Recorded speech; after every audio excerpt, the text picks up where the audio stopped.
Hello नमस्कार, मैं हूँ यश और स्वागत करता हूँ आप सभी का स्टडी विलेज कानपुर में।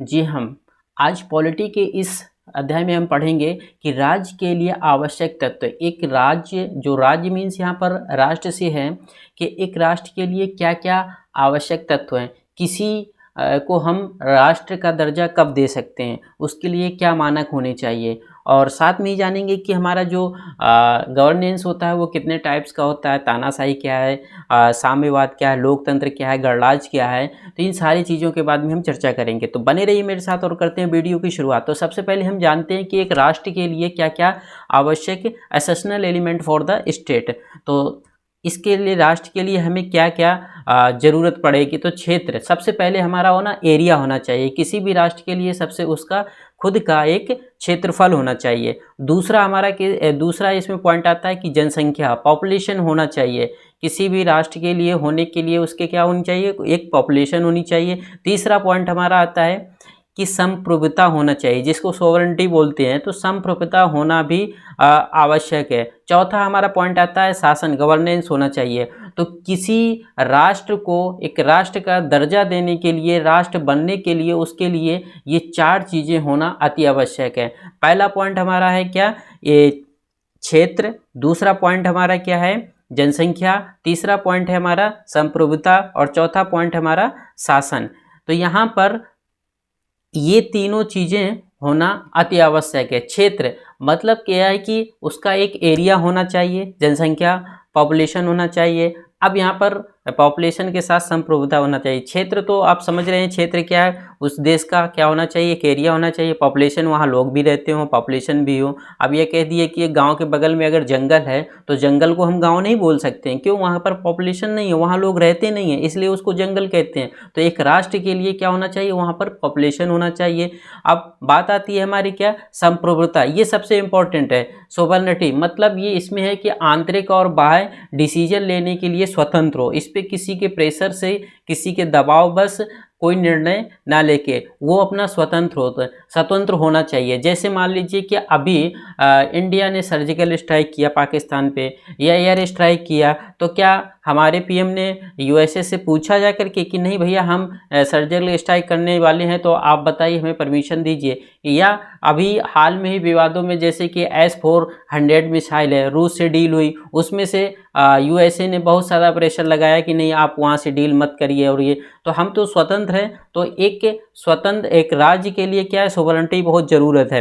अब शासन, उसका खुद का एक गवर्नेंस भी होना चाहिए, एक शासन होना चाहिए। तो इन चार चीज़ों में से सबसे पहला हमारा एरिया होना चाहिए, जनसंख्या होनी चाहिए, और सोवरेनिटी होनी चाहिए, और शासन होनी चाहिए। अब सवाल यहाँ पर ये आता है कि क्या यूपी क्या एक राष्ट्र है, एक देश बन सकता है? तो यूपी राष्ट्र कैसे बन सकता है भाई? क्षेत्र की बात करें तो यूपी में क्षेत्र है, जनसंख्या की बात करें तो पॉपुलेशन भी है, सोवरेनिटी की बात करें तो वहाँ पर भी राज्य में अपना क्या है, वहाँ के सीएम है, और शासन की बात करें तो गवर्नेंस भी है। लेकिन यहाँ पर प्रॉब्लम ये है कि इसकी जो जनसंख्या, क्षेत्र तो है ठीक है, जनसंख्या भी है, लेकिन यहाँ पर जो सोवरेनिटी है, सोवरेनिटी यहाँ पर नहीं है, संप्रभुता नहीं है। अगर एक हमारा यूपी या जाकर के यूपी अगर कोई डिसीजन लेता है कि हमें जैसे कि अभी हाल में एक एग्जांपल ले लेते हैं, नोटबंदी हुई। नोटबंदी में क्या हुआ कि नोट जो थे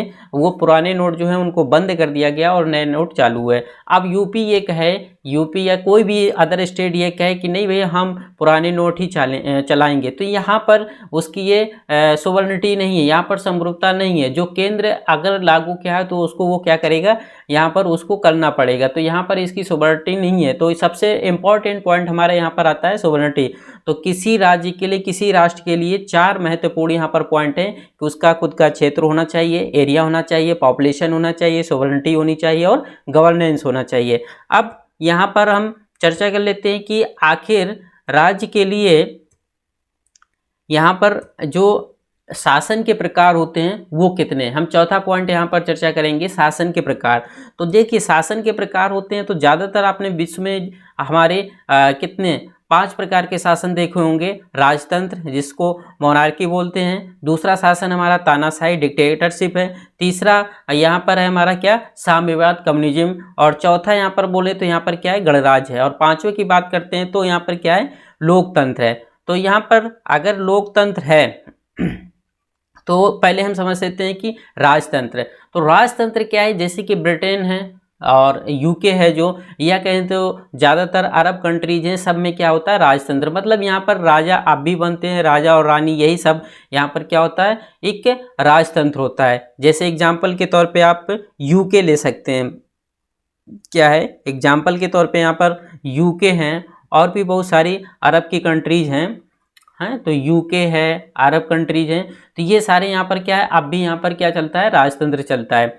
और इसके बाद अगर हम बात करते हैं किसकी तानाशाही डिक्टेटरशिप, तो तानाशाही का बात ये होती है कि सबसे पहले क्या होता है जब कोई एक पार्टी या डेमोक्रेसी होती है, ये वहाँ पर लोकतंत्र होता है और उसमें एक जो सैन्य सेनापति होता है। अब सैन्य सेनापति अपने देश की अगर बात करते हैं तो यहाँ पर हमारे राष्ट्रपति हैं, लेकिन यहाँ अलग अलग जो सैन्य सेनापति होते हैं वो क्या करते हैं उस पार्टी को या उस लोकतंत्र पार्टी को हटा करके उसका तख्ता पलट करते हैं और वहाँ पर अपना क्या करते हैं खुद का वहाँ पर नेतृत्व करने लगते हैं। तो सबसे पहले क्या होता है कि तानाशाही, जैसे कि अभी 1999 या 98 में देखा होगा कि अपने पड़ोसी मुल्क में पाकिस्तान में भी क्या हुआ था कि वहाँ पर जो नवाज शरीफ थे, तो नवाज शरीफ को क्या है कि वहाँ के परवेज़ मुशर्रफ जो कि वहाँ पर प्रेसिडेंट थे उनको हटा करके वहाँ डिक्टेटरशिप, वहाँ पर एक तानाशाही राज हो गया था। तो ये होता है हमारा क्या डिक्टेटरशिप। और भी बहुत सारे हमारे ऐसे देश हैं जहाँ पर डिक्टेटरशिप तानाशाही चलती है, और अभी हाल में ही म्यांमार की भी एक घटना है, तो वहाँ पर डिक्टेटरशिप वो होता है। अब तीसरे की अगर हम बात करते हैं तो साम्यवाद कम्युनिज्म जिसको बोलते हैं साम्यवाद कम्युनिज्म, तो यहाँ पर क्या होता है एक विशेष समूह के लोगों द्वारा किसी गवर्नमेंट को चलाया जाता है, या कह सकते हैं यहाँ पर एक ही पार्टी क्या करती है रूल करती है। जैसे कि आप चाइना को ले लीजिए, तो यहाँ पर चाइना क्या है उनकी कम्युनिस्ट पार्टी ऑफ चाइना एक ही पार्टी है और ये उन्हीं लोगों के द्वारा एक चलाया जाता है, तो ये साम्यवाद हो गया। अब इसके बाद में हमारा आता है गणराज्य। तो गणराज्य की अगर हम बात करते हैं तो गणराज्य क्या अपना देश गणराज्य है तो रिपब्लिक, तो जी हाँ अपना देश गणराज्य या रिपब्लिक भी है। और तीसरा रिपब्लिक में क्या होता है यहाँ पर जो देश का प्रमुख होता है उसका चुनाव होता है रिपब्लिक में। रिपब्लिक में क्या होता है जो देश का प्रमुख होता है उसका चुनाव होता है। तो देश का प्रमुख यहाँ पर अपने इंडिया में कौन है, देश का प्रमुख क्या होता है राष्ट्रपति है यहाँ पर, ठीक है।